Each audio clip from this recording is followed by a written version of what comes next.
Tech Co, la quotidienne, décryptage. Et j'accueille sur le plateau Bruno Mendes da Silva. Bonsoir Bruno. Bonsoir. Heureux de vous retrouver. Pareillement. Co-fondateur et CEO de X Technologies, une start-up très intéressante qui compile en fait les données des différents capteurs. Alors dans les véhicules, mais pas que, je crois. Vous exactement, êtes dans toutes les mobilités. Etc., on a monté la boîte en 2019. Sur l'élan du véhicule autonome pour aider les entreprises qui voulaient faire arriver ces véhicules sur le marché en répondant à une problématique qui était le volume de données qui était très conséquent et qui rendait difficile l'accès aux données pertinentes pour améliorer les derniers pourcentages au niveau de l'intelligence artificielle pour rendre la technologie... En gros, vous triez les données, vous donnez que le meilleur, en fait. Exactement. C'est vraiment avec le meilleur. Avec les capteurs, donc les caméras, les lidars, les choses comme ça. Etc. Exactement. Et il y a beaucoup d'applications aujourd'hui, pas simplement le véhicule.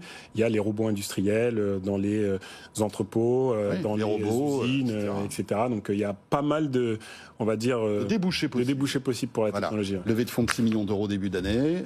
Qui fait 10 millions au total. Depuis la création et qui nous a permis justement de passer un cap en termes de produits, d'équipes, de clients qu'on pouvait adresser. Donc voilà, on est très optimiste sur la suite et on espère que ça va continuer comme ça. Vous reviendrez nous sur le plateau de Tech Co pour la prochaine levée de fonds. Mais là, ce soir, j'avais envie de vous entendre parce que c'est votre job et parce qu'on voit que vous êtes passionné par tout ça, sur cette rumeur qui revient. Alors ça fait un moment que ça traîne, cette histoire-là, que Tesla pourrait lancer dès l'année prochaine en Europe son FSD, son système de conduite autonome total, qui est déjà opérationnel aux États-Unis. D'ailleurs, derrière vous, il y a c'est l'une des innombrables vidéos de YouTube qu'on retrouve où on voit un conducteur qui ne touche pas le volant pendant parfois des centaines de kilomètres. Exactement. Et la voiture arrive d'un point A à un point B. Ça marche aux US, ça ne marche pas encore en Europe. Et on murmure que ça pourra arriver en Europe. Ouais, alors l'annonce, elle a été faite en 2016. Je ne sais pas si vous vous souvenez, Elon Musk avait promis à ses actionnaires qu'il allait rendre le véhicule, les Tesla autonomes, en 2018. Bon, on est en 2024, mais l'année dernière, lors d'une conférence, il y a un des leaders techniques de Tesla qui a annoncé qu'ils avaient 400 000 véhicules aux États-Unis et au Canada qui étaient full self-driving. Et cette année, c'est 900 000. Donc en fait, il y a eu une croissance des nombres de véhicules qui ont ces capacités-là.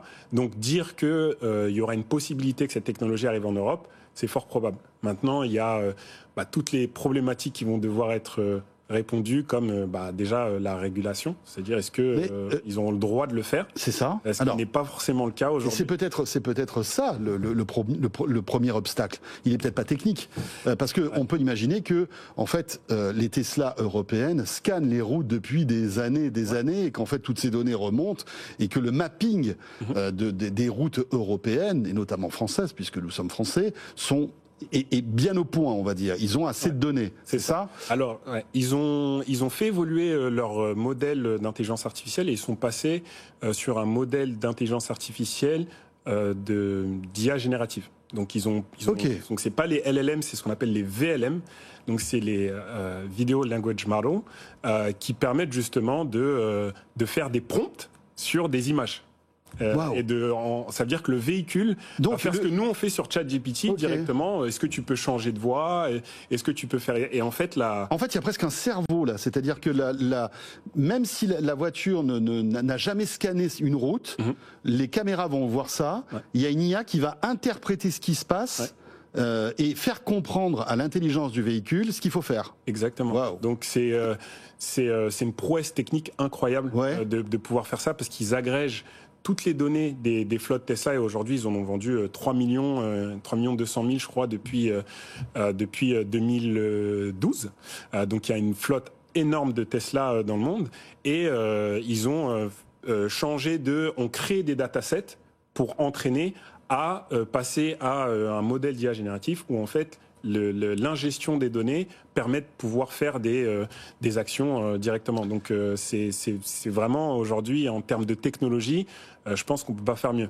En tant qu'expert de ce domaine-là, est-ce que vous reconnaissez l'avancée technologique de Tesla dans ce domaine? Est-ce que vous avez déjà testé un full self-driving comme ça? Alors moi, est-ce que ça vous, enfin, pour vous, c'est peut-être habituel, mais ou est-ce que c'est bluffant? Alors moi, j'ai eu l'opportunité de tester deux types. Donc j'ai testé Tesla, mais j'ai aussi testé les véhicules Waymo à San Francisco cette année. Donc Google, donc par Google, exactement. Donc super intéressant. On commande. Sauf qu'il y en a une qui coûte $30,000, enfin qui peut te coûter $30,000 et l'autre en coûte 400. 10 millions de dollars la voiture. Ou je sais pas, mais parce que il y a énormément de capteurs et énormément d'opérations autour. Donc Tesla, c'est les mieux positionnés aujourd'hui pour faire du véhicule autonome une réalité, parce qu'ils en ont fait une réalité commerciale. Aujourd'hui, quand on va sur le site de Tesla, on peut précommander la fonction Full Self-Driving Car pour que quand on achète le véhicule et que la fonctionnalité soit disponible dans sa zone géographique, on puisse avoir la mise à jour pour pouvoir le faire. Donc c'est une fonctionnalité sur le site français qui coûte à peu près 9 000 euros. Mais c'est une réalité. C'est pas donné. Hein. C'est pas donné, mais c'est le premier constructeur qui aujourd'hui, à travers une politique commerciale, rend cette avancée réelle.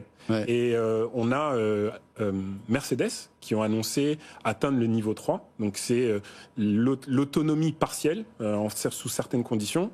Mais ils l'ont annoncé sur une Mercedes classe S à 150 000 euros. Donc pour monsieur et madame tout le monde, c'est pas vraiment palpable. Parce que, alors qu'une Tesla... Alors évidemment, ça coûte beaucoup d'argent, mais à 30 000 euros, 30-40 000 euros, on a une Tesla, même peut-être d'occasion, on peut en toucher à moins, et effectivement, c'est jouable. Quoi. Même si l'option coûte 9 000 euros, mais il y a une mensualisation aussi. Et il y a aussi une mensualisation aussi. De temps en temps, quand on en a besoin. Et ils ont réussi à faire ça parce qu'ils ont été très pragmatiques aussi sur les capteurs en fait qu'ils mettaient. Ils ont retiré ce qu'on appelle la redondance des capteurs. Ils ont retiré le radar, le capteur ultrasonique, les lidars, etc. Et ils ont gardé que les caméras. Et aujourd'hui, ces caméras-là par véhicule, ça coûte $100. Et voilà. Donc ça leur permet d'avoir des capteurs qui permettent justement cette technologie-là.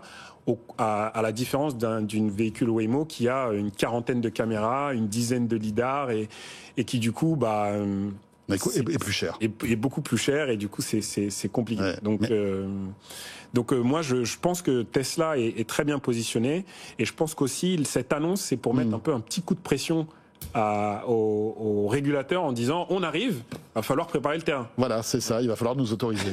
Ça. Merci beaucoup Bruno, on va suivre ça de près, vous viendrez évidemment nous parler de tout ça et de X Technologies quand vous le voulez dans Tech & Co. Vous en êtes le cofondateur et le CEO pour terminer ce Tech & Co ce jeudi soir.